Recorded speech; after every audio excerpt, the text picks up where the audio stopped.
Hello अस्सलाम वालेकुम Pakistan. Welcome to uncle's talk show. Uncle, बहुत सारे मुख्तलिफ टॉपिक्स के ऊपर आपने बात की और फैमिलीज़ के भी मुतालिक जो है वो बात की, पाकिस्तान के जो है वो हालात के मुतालिक भी बात की, मॉरल्स वैल्यू के मुतालिक भी बात की।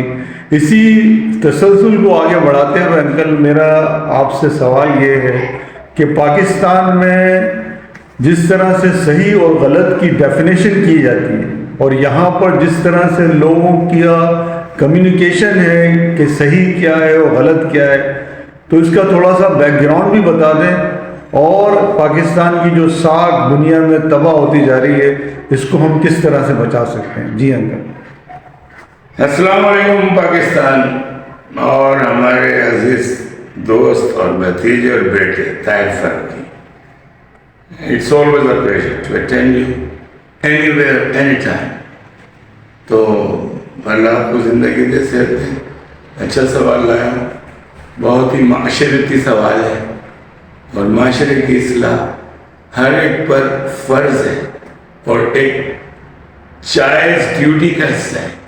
यहाँ जो आप देख रहे हैं पाकिस्तान में, जिस लेवल पर पाकिस्तान का मॉरल है, पाकिस्तानी कौम का, पाकिस्तान की जितनी कौमें पाकिस्तान में बसती हैं, जिस लेवल पर मॉरल है आपका और जिस लेवल पर आप जीने की रोज़मर्रा की ज़िंदगी, जिन उसूलों के मातहत जीने की कोशिश कर रहे हैं, वो दुनिया के बदतरीन उसूलों का हिस्सा है, जिसमें बेईमानी उरूज पर है, 2 नंबरी उरूज पर है, टोपी टोपी टोपी, ये बकवास चलती है सुबह से शाम तक। इतना बदतमीज लफ्ज़ है टोपी टोपी, उसको आप बड़े मज़े से चस्के ले लेके दोस्तों में बैठ के कट चाय पीते हुए पठान की होटलों में मुस्तकिल बकवास करते हैं। अच्छा उसने टोपी करा दी, अच्छा फलाने टोपी करा दी। यार तुम किस मिट्टी के बने हुए हो भाई?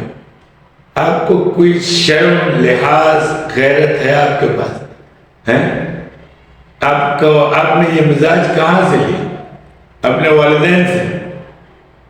तो आपके वालिदैन जो थे वो किस विरासत का हिस्सा है? उनके दादा बाबा और अजदाद क्या थे? चूड़े चमार भंगी थे? कौन थे? आपको उन्होंने सही चीजें क्यों नहीं सिखाई? उसकी क्या वजह हो सकती है? परदादा से आ रही है ये स्कीम, तो तुमने कब पनपना है?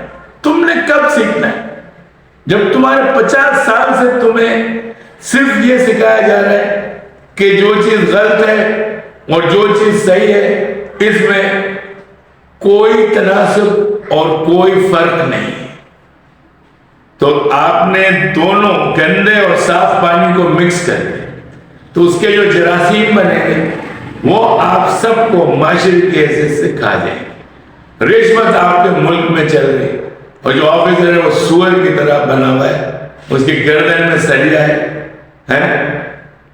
और टॉर बनाई हुई है, बोस्की का सूट पहना हुआ है, तो टोयोटा कोरोला में आ रहा है, तो पजेरो में आ रहा है, तो फॉर्च्यूनर में आ रहा है, सब हराम के पैसे से। बेगैरत आदमी तेरी औलाद नहीं है, तेरे बच्चे नहीं है, इनको क्या खिला रहे हैं? इनको तो सूअर खिला रहा है, हराम के लुक़्मे खिला रहा है और चाहता है कि लोग तेरी इज्जत करें, तेरे को खाल उधेड़ देने चाहिए। फैमिलियों में भी ये माहौल में पेश करूंगा, भाई भाई से बात नहीं करता, बहन भाई से नहीं करती बात, बाप भाई से नाराज है, बेटे से नाराज है, दोस्तों से नाराज है, महल्लेदारों से नाराज है। इस नाराजगी की वजह को आपने हासिल करने की कोशिश की है? कभी इस पे मुशाहिदा किया है? क्या वजह है इतनी नाराजगी की?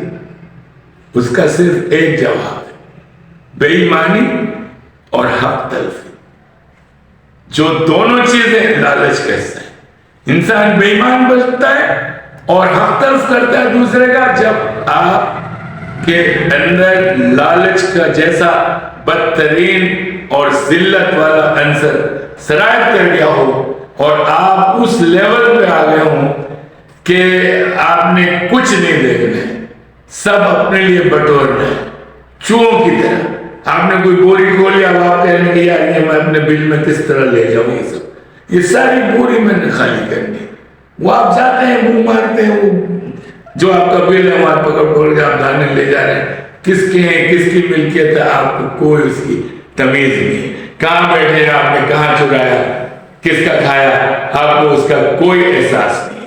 اور آپ ہٹتے مرنے ہیں اتنے ہیں کہ آپ لڑنے مرنے پہ بھی تیار ہو جائیں گے, بحث میں بھی تیار ہو جائیں. شرم سے آپ نے سر نیچے نہیں کر رہے کہ سر مجھے معاف کر دیں, میری غلطی ہے, میں نے بہت غلط کیا ہے, آپ مجھے صرف ایک موقع دے دیں. وہ آگے ہم آپ کو معاف کر دیں, آپ کو موقع دے دیں, آپ کو انسانوں کی طرح اٹینڈ کریں, آپ کے خلاف کوئی کارروائی نہیں کریں.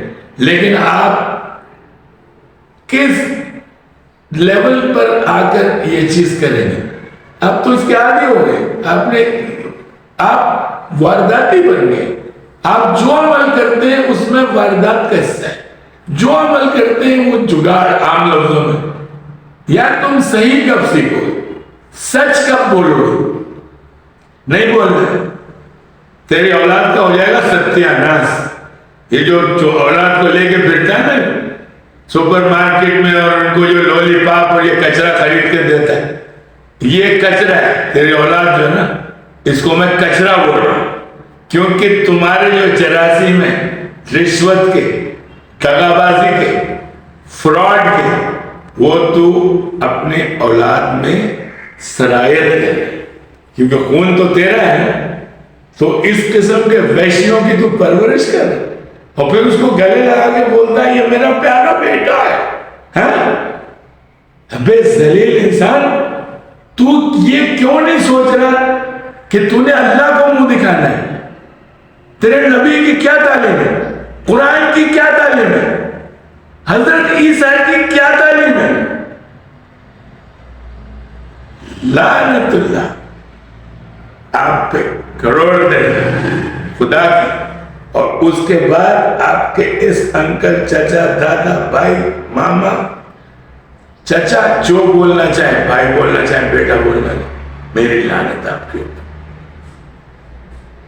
باز ہے پاکستان کا وجود خطرے میں تم جیسے ذلیل انسانوں کی نیچر کی وجہ سے. پاکستان کو ختم کرنا چاہتا ہوں, میرے حساب سے کل ختم ہے. ایک آنسو نہیں ٹپکے, کیونکہ وہ محبت ختم ہو گئی. پاکستان زمین کا ٹکڑا ہے. پاکستان کا مطلب ہوتا ہے اس کی عوام, اس کے چاہنے والے, اس پہ قربان ہونے والے, اس ملک کے لیے جد و جہد کرنے والے, اس ملک سے غداری نہیں کرنے والے. یہ سارے عناصر آپ میں. آپ ایک کتے کی طرح اپنی زندگی, مفادی زندگی کے وہ بنے ہوئے غلام یہ کر رہے ہیں.